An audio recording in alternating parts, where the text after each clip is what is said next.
Hello and welcome to a stunning morning here on the allotment. The sun's out, blue skies, and but there's trouble. There's a killer amongst us and it's called frost. Yes, you know the damage it can do, and it's done some damage here on my allotment.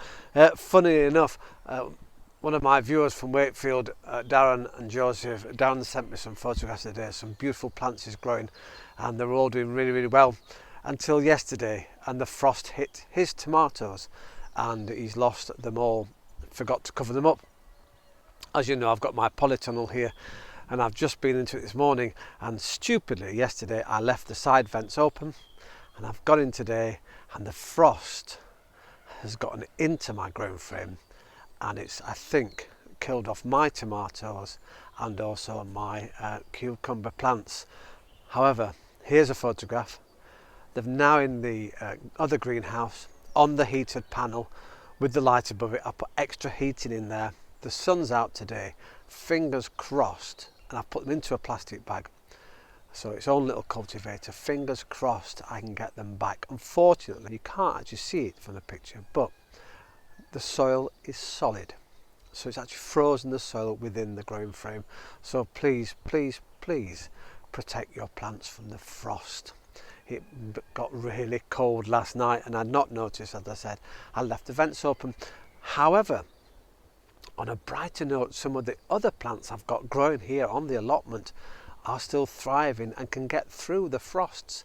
I've got sunflowers, and here's a photograph, that are coming through the frosts.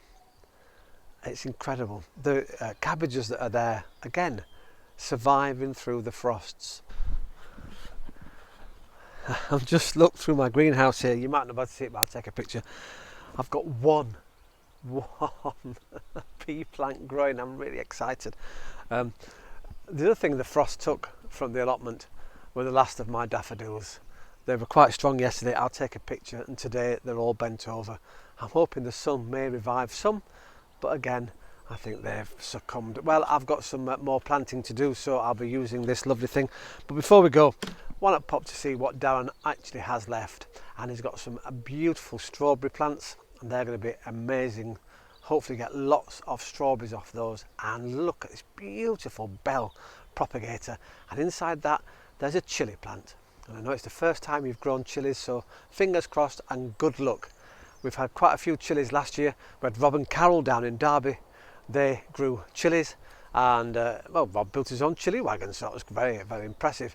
So fingers crossed we all have a really good season. Now, if you're just starting out, a tip I was given when I was younger is only sow and plant the things that actually you like to eat. It's daft growing things that you don't like, because, well, what will you do with them at the end? Having said that, I've grown broad beans for the first time ever, but that's a really experiment for me. I've never done it, but they're so fast growing. In fact, the ones in the greenhouse here that I've left have now started to produce flowers. So I better get a wiggle on and get those into bigger pots, and well, we may get some broad beans very shortly in the greenhouse. Once again, thank you ever so much for all your comments I'm getting. It's really nice to hear from you out there in, well, shall we say, the Yorkshire allotment community.